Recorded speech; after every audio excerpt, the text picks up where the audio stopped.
Hi there, welcome to Floating in Dreams. This video is all about eyeshadow palettes I almost bought.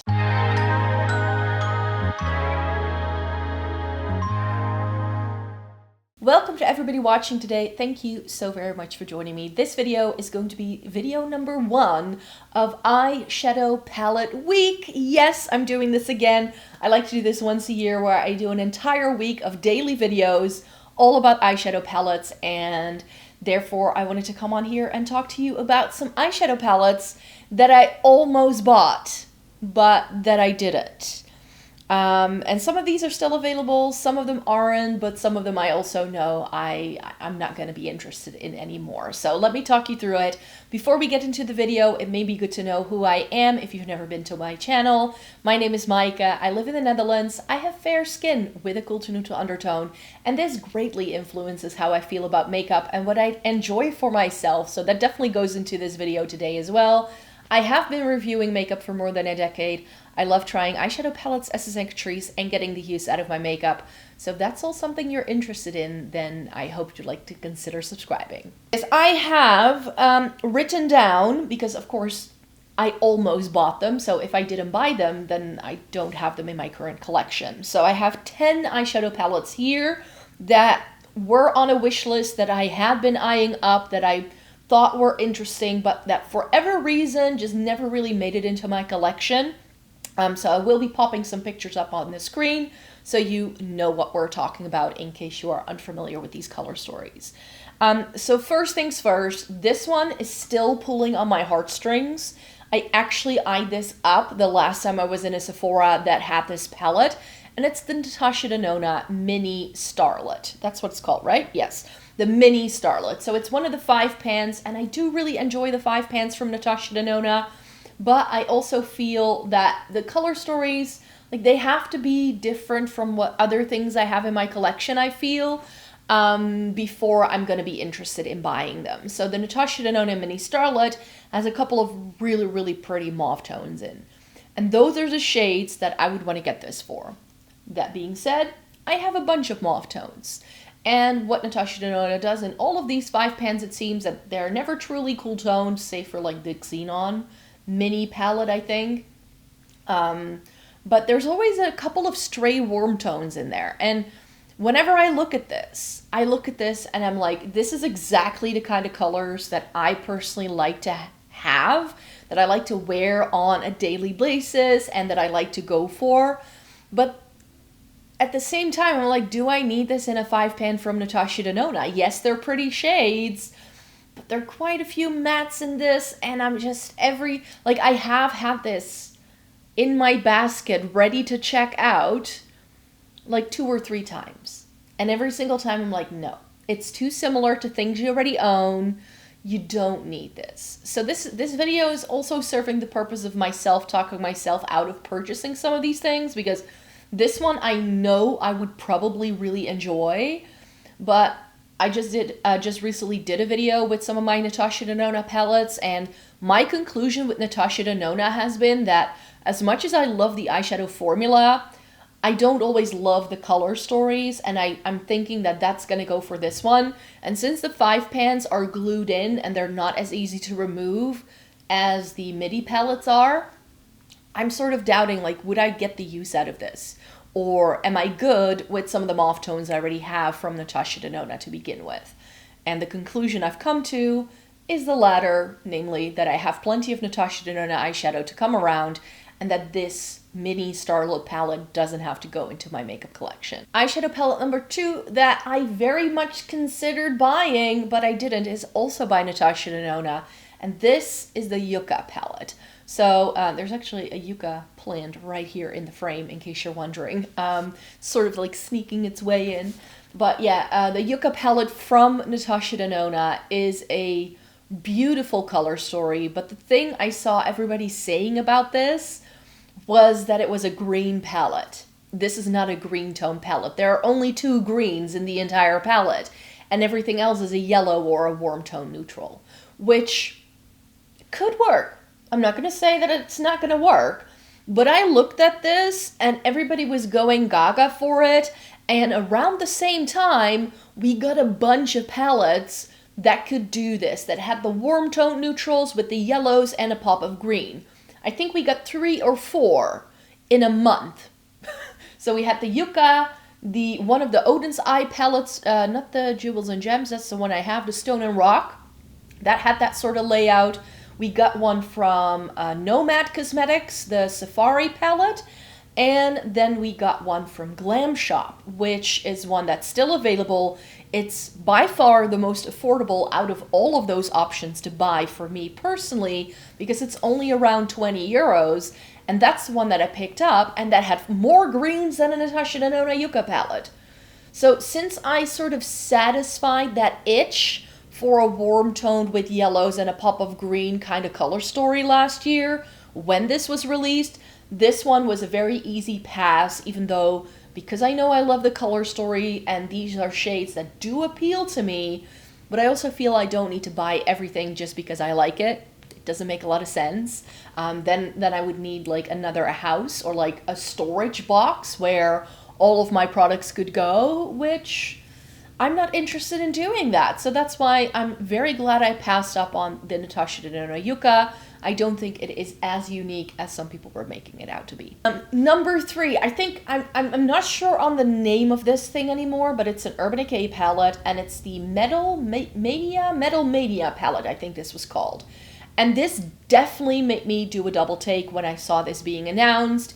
In case you are unfamiliar with my content and you're not a long-time viewer, even though I do no longer use any of my Urban Decay palettes in my active makeup collection, Urban Decay is the only brand that I allowed myself to actually collect all the palettes by. So I have, up until Naked Cyber, I have all the Naked palettes and then some by Urban Decay, because they used to be my favorites. They were really, really stunning, and I really enjoyed what they were doing.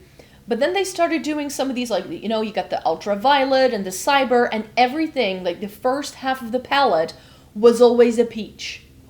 And this palette has the same thing, where it's these warm, neutrally peach tones, and the only reason why I would buy it is the fun metallics on the other end of the palette. So I was like, you know what, Micah? You're no longer actively using any of your Urban Decay Naked palettes. You would buy this for the collection. And that sort of mentality is one that I'm trying to stay away from. I'm trying to no longer buy things to complete the collection, to complete a set, to have all of the palettes in a certain range, because it's just not, you know what, it's just not beneficial. If it's a color story that I cannot fathom myself actually using, and this one was definitely one, it no longer deserves a place in my makeup collection. I have plenty of eyeshadow palettes as it stands, so that's why it was an easy pass for me. But it definitely, like, I definitely eyed this up for a bit, and if I were to see this in a store somewhere, I would definitely start swatching it. But here's the thing, Urban Decay has left mainland Europe, so there is no way for me to very easily get a hold of this palette anyway. I think there are still a couple of online retailers that sell Urban Decay online for the European market, so we can still get the products, but not very easily, which is another reason why I'm like, you know, if I could have gone into store and swatched things, it would have made life so much easier. I just mentioned this one actually. Number 4 on the list is the Nomad Cosmetics Okavanga Safari palette. And Nomad is another one of those brands whose, like, they do something special. Love their formula, love their color stories. I really, really enjoy the brand. For an indie brand, I feel that they have some of the most easy to wear eyeshadow, because so many indie brands just give you like kapow, and then you need to blend for days. And Nomad is a little bit more buildable. It's just a bit easier for me to work with. And that is something that I personally really enjoy about the brand. I mentioned just now that they were doing this like green tone palette with some warm tones, and this is one that I really like. I still think it looks really stunning. The only reason why I haven't picked it up is because I now have that Glam Shop palette. So because I have the Glam Shop palette with some warm tones and some greens and a yellow, I don't feel I need to get it from every single brand. And here again, I would buy this because I love Nomad, but I have just found in my makeup collection, things need to be unique enough for me to be interested in them. And that's why I was like, you know what? As much as I love Nomad, this doesn't deserve a place in my makeup collection. I mentioned Oden's Eye as a brand, and palette number 5 is by Oden's Eye. This is their collab with Makeup Just for Fun. I think her name is Amanda. Yeah, Amanda from Makeup Just for Fun. And this is the Flora Story palette. And this was one of 3 palettes that came out. I think Betty Bean did one, and Lauren May Beauty did another one. These have now sold out, and part of me regrets not getting the Makeup Just for Fun one, because this just looks, it's Wood Nymph in a palette, really. It's got these really nice earthy tones with some greens and some purples in, and this is exactly the kind of color story that you would expect me to love. However, this collection was released around the time that I started to figure out that Oden's Eye doesn't always have the best consistency when it comes to their quality, which is why I was like, am I gonna buy this? Am I gonna go out of my way to add this palette to my collection, as pretty as it is? Now, I know some people will always buy collab palettes by creators that they follow. I don't. I think I have 2 collab palettes in my entire makeup collection. Not because I don't want to support people. That's not what's in store there. But I just don't really enjoy a lot of the collab palettes that we usually get. I don't find the color story super unique. I don't really feel the need to buy them as well. And I don't want to fill up my collection just to fill up my collection. So that's why I passed up on this one again as well. But I do really enjoy this color story. But this is one that I've just been admiring from afar. And then we're moving on to number 6. And number 6 is by Unearthly Cosmetics. And this is their Sorcerer's Smoke. The Sorcerer's Smoke was one that I think they released over the fall time of 2023. And it came out together with the revamped version of the Fall Magic and then the Sorcerer's Smoke. I have the original Fall Magic in my makeup collection, which is one of my favorite deeper, more intense neutral palettes with a pop of color. It's really, really pretty. And I can definitely see that within this newer range, the new Fall Magic and the Sorcerer's Smoke, that the brand has tried to keep some of the shades that were in the original palette within this little palette family. However, I don't really like it if I suddenly have to buy 2 palettes to be able to create the same looks, because the new Fall Magic seems to be more like the warm tones from the original palette, and then the Sorcerer's Smoke are more like the grungy cool tones. So this was partly interesting to me. However, Unearthly is one of those brands that ever since I've been buying from them, they have really increased their price point. And as much as I like my Unearthly palettes that I do have, I don't need a multi-chrome in every single palette I buy. And I know that's where the price increase comes from. I don't think they're being greedy. I definitely think they've changed their formulation and that is why the palettes have gone up in price. I do believe that. But 65 euros for, I think it 10 pans or maybe 12? It's a bit steep. It's a bit steep. And I'm like, you know what? This is a brand I've tried. To get them imported to Europe would be very expensive. I can get them through Monolith, but a lot of Unearthly stuff on there sells out super quickly because everybody wants it. And I was just like, you know what? Sorcerer's Smoke, yeah, it's pretty. But like with the Oden's Eye Flora story, I'm going to be admiring this one from afar. I have a palette that can sort of do the same thing from the same brand. So do I need to go out of my way and get my hands on this? I don't think so. So that's why the Unearthly Cosmetics Sorcerer's Smoke is one that I decided to pass up on. And number 7, this one is still partly on a wish list. Because we all know I love a blue, green, purple color story. Blue, green color stories in terms blue, green, purple color stories are my jam when it comes to colorful shades. They look best on my complexion, I find, and they just work really well for me.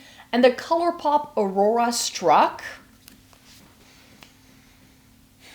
still till this day, ever since it was out, I have put this into my shopping cart on ColourPop so many times, and there's always something that makes me not get it. There's always something that makes me go like, nah, maybe not today. The first time around, when I was actively still very interested in this palette, it had sold out and it didn't come back for months. So there was definitely that. They had really struggled keeping this one in stock. And then I had completely forgotten about it. Then I saw it on another creator's channel. I was like, oh yeah, that's a very pretty palette. I was like, oh, the next time I'm going to order from ColourPop, I'm going to put this into my cart. And then I looked at the total and I was like, oh, do I want this? And I was like, you know what? No. And my biggest issue with this palette is that it is too big. Too big. I have tried one of these larger palettes from ColourPop. I've tried the Stone Cold Fox. And what I ended up doing with that one is that I took out the 9 shades I liked, put it in a smaller ColourPop palette that I had lying about, and I threw away the rest of the palette. And I can just, something tells me that if I were to buy the Aurora Struck, that I would do the same thing to it. That I would eventually only be interested in 12 shades or something like that, and that I would not really be reaching for the rest of the palette. And that's why I'm like, as pretty as she is, this is such a beautiful palette. I really think this would be something I would enjoy in my makeup collection. But I have so many other palettes that have that blue, green, purple vibe. And I don't feel I necessarily still need to add this. This palette has been out for a little bit longer, so I don't necessarily think any of my viewers are super interested in my thoughts on these. And I'm just not a lover of big eyeshadow palettes. I just don't. There's always duplicates. There's always too many shades that do the same thing. They're like, why do I get 3 shades that do the same thing in this palette? It doesn't make a lot of sense. And I know, like, for a beginner, if you don't have a lot of makeup yet, I think bigger palettes can work really well. But this is why I was never interested in, like, the Morphe 35 pan palettes. Like, I've never owned one of those. Simply because they were too big and there were too many duplicates in the palette. And I'm sort of afraid that it will be the same way for me with the Aurora Struck. And with ColourPop, I usually run into the problem that their imaging online looks far more interesting than when I get the palette home. So that's another reason to not get sucked into buying this one. But yeah, would you still be interested if I were to buy it at some point? Because this one's again came up when I was like thinking of video concepts. I was like, oh, but I don't have that one. And so this could be a good one to own, but I don't really need it. Number 8 is by Kaleidos, and it's one of the very few eyeshadow palettes from Kaleidos that I don't have. And it's the Escape Pod. And the reason why I skipped out on this one, it got so much hype when it was released. It got so much hype. And I do have one Kaleidos palette that is in this sort of layout, because that's the one from the Club Nebula collab that they did with Angelica Nukvis. So I do appreciate this box. It looks very luxurious. It's very pretty. But the Escape Pod had so many shades in that made me go like, I wouldn't use you. I wouldn't use you. No, no, no. And when I added it all up, I would only be using 5 shades in this palette. Those are the shades I'm interested in. I don't have enough shimmers. It's very orange heavy, or maybe the oranges just stand out to me too much. And I don't feel they really go necessarily with anything else that the palette has to offer, at least not for my skin tone. And that's why the Kaleidos Escape Pod was just not really my vibe, even though when this came out, I was a lot more interested in colorful palettes than I am nowadays. So I did nearly put this into a bag. Like, I think I've actually gone onto the website, put this in a shopping cart, and then clicked out. That's definitely what happened with this one. I've nearly bought this several times. Number 9 is another fairly new palette. This was released just a couple of weeks ago, and it's the Bella Beauté Bar Ultraviolet, and this is a collab with Deandra Nicole, I believe. It's an all purple palette. I love purples, but I have quite a few purple palettes. So many that I just feel that I don't need it. I've got a couple from Huda Beauty. Some of the Obsessions palettes have purples in them. I have 2 purpley palettes from Glam Shop as well. I think I still have most of the purples that I've owned from ColourPop. I think, yeah, I put all of my ColourPop purples into one palette. So I've made my perfect purple palette that way. And I have so many purples in other palettes. And I have a full-on nothing but purple eyeshadow palette in my singles collection as well. So I was like, do I need to get an eyeshadow palette that is just purples? I felt similarly about the Gothic palette from Cosmic Brushes, actually. And I was like, no, I don't need this. As much as I love a good purple, I do always like to blend it in with neutrals. I never really go for a full-on purple look. I want it to be mixed with something. I want to mix it with a blue if I want to go more vibrant. But for the day-to-day lifetime, I really just enjoy blending purples with neutrals and not warm-toned ones, cool tone ones. So yeah, the Ultraviolet palette from Bella Beauté Bar. No, didn't need it in my life. And finally, I already mentioned Cosmic Brushes and their Gothic palette, but the one that I really almost got, like this one I actually put like a notification in to get a notification when it came back in stock for this one, and it's the Muse palette. Because I have the Serenity, which is quite vibrant and pastel, and I was like, oh, the Muse is also really pretty because it is a bit more neutral. It has a deeper undertone, like more saturation to the shades, and I love a good neutral any time of day. I just adore neutral eyeshadow. I just really, really do. But then, you know, I looked at this and I was like, do I really need this? And then it sold out yet again, and it's just almost impossible to get your hands on.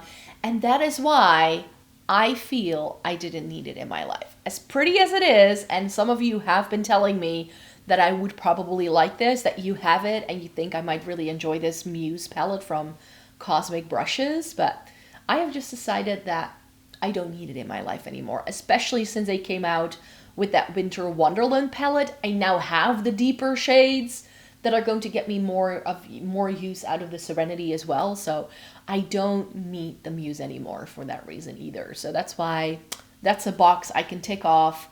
I no longer need this palette in my life. And that's it. Those are all of the eyeshadow palettes that I almost bought, that were on a wish list, that I really enjoyed having, like, seeing the look of, and that I really, really just had to take a decision on whether I wanted to get it or not. As I mentioned, some of these are still like floating around semi-wish list material-esque, but I'm also sort of decided on some of these where I'm like, yeah, it's just not going to add anything really to what my collection already has. And that's my main reason for not wanting to get any of these. Let me know in a comment down below what palettes you almost purchased, like almost, like you were really eyeing it up. You were like scouring your pennies in order to put it towards this palette, and then you didn't end up buying it. I would very much love to know. Thumbs up this video for now. Check back tomorrow for a new video because I will be posting daily this week in Eyeshadow Palette Week. So I really hope to see you then.